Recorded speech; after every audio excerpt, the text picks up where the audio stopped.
Students, today we discuss about a very interesting chapter, that is the work, energy and power. So firstly we discuss about the definition of the work. Work क्या होता है? जब हम किसी body पे force apply करते हैं तो तभी वो किसी डायरेक्शन में बॉडी मूव करती है. बॉडी की भी डायरेक्शन होती है जिस डायरेक्शन में वो मूव करेगी. तो अब हम फोर्स के कंपोनेंट्स देखेंगे. फोर्स के दो तरह के कंपोनेंट्स होते हैं. कांस्टेंट फोर्स में कांस्टेंट फोर्स कौन सी होगी? जब फोर्स जो है अब हम अप्लाई कर रहे हैं बॉडी पे वो कांस्टेंट ही रहेगी और उसकी डिस्प्लेसमेंट भी कांस्टेंट ही रहेगी. ठीक है. तो तभी क्या होएगा कि जब दो कंपोनेंट फोर्स के लिए हमने, ठीक है, तो फोर्स के दो कंपोनेंट में हमने देखा कि एक कौन सा कंपोनेंट है एफ कॉस थीटा और दूसरा कौन सा कंपोनेंट है एफ साइन थीटा.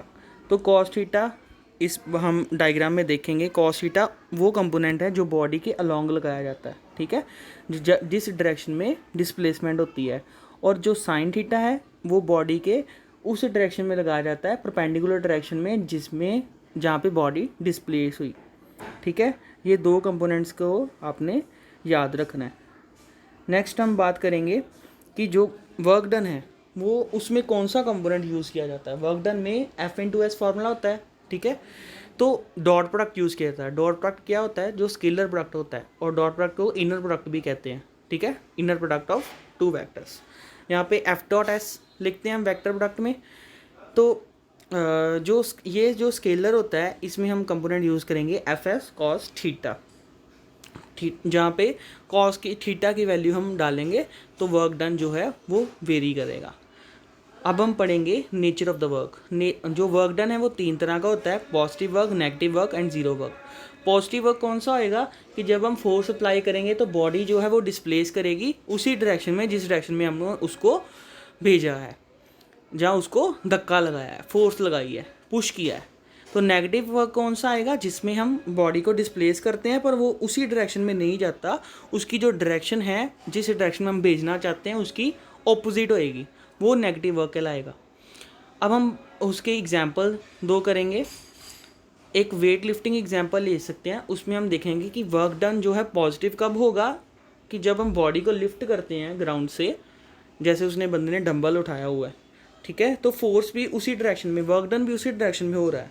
ठीक है, जब डायरेक्शन सेम रहती है, जिस डायरेक्शन में हम बॉडी को उठाते हैं उसी डायरेक्शन में ही वो जाती है, तभी वर्क डन क्या होएगा? पॉजिटिव. जब हम उसको ऊपर की तरफ लिफ्ट करते हैं पर वो जाती नीचे की तरफ है तो तभी वर्क डन जो है वो नेगेटिव होएगा, क्योंकि वर्क डन जब फोर्स लगाई है वो डाउनवर्ड ग्रेविटी की तरफ लग रही है, वो नेगेटिव फोर्स होएगी, तो इसलिए वर्क डन भी नेगेटिव होगा.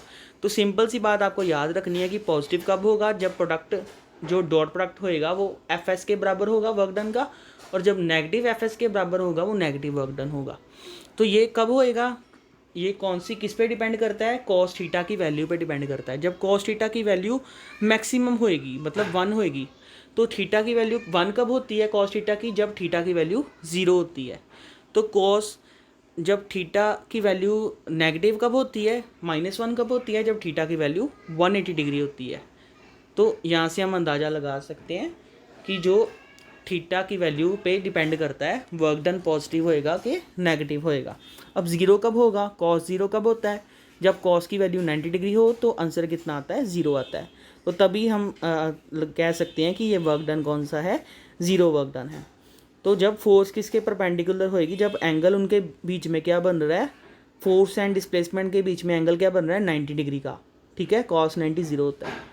तो वो जो फोर्स होएगी वो क्या आगे जाके हमें कौन सा वर्क डन देगी? नेगेटिव वर्क डन देगी. ये थोड़ी सी एग्जांपल्स हैं इसके बारे में कि जब motion of the isolated body in a free space, ठीक है, मोशन हो रही है बॉडी की in a free space, free space में जा रहा है तो उसकी जो डिस्प्लेसमेंट होएगी उसके जो फोर्स के अकॉर्डिंग नहीं होगी. ठीक है, तो वो वर्क डन क्या होएगा? 0 के बराबर होएगा. जिस डायरेक्शन में हम फोर्स लगा रहे हैं उसके परपेंडिकुलर जाएगा, उसकी डिस्प्लेसमेंट होएगी.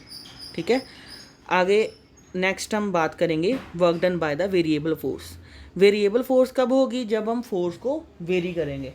अब हम एग्जांपल लेके चलेंगे. इसमें उन्होंने एग्जांपल लिया है कि एक जो उन्होंने एक फोर्स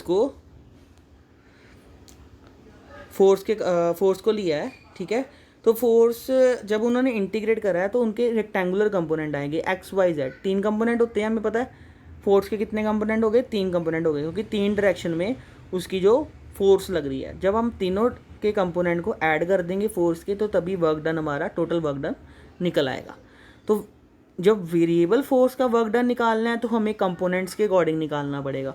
जब हमने सिंपल फोर्स जो है मतलब सभी के लिए सेम लग रही है, जिसे हम यूनिफॉर्म फोर्स कह सकते हैं, तभी वर्क डन जो है हमें अलग अलग निकालने की ज़रूरत नहीं है। Thank you.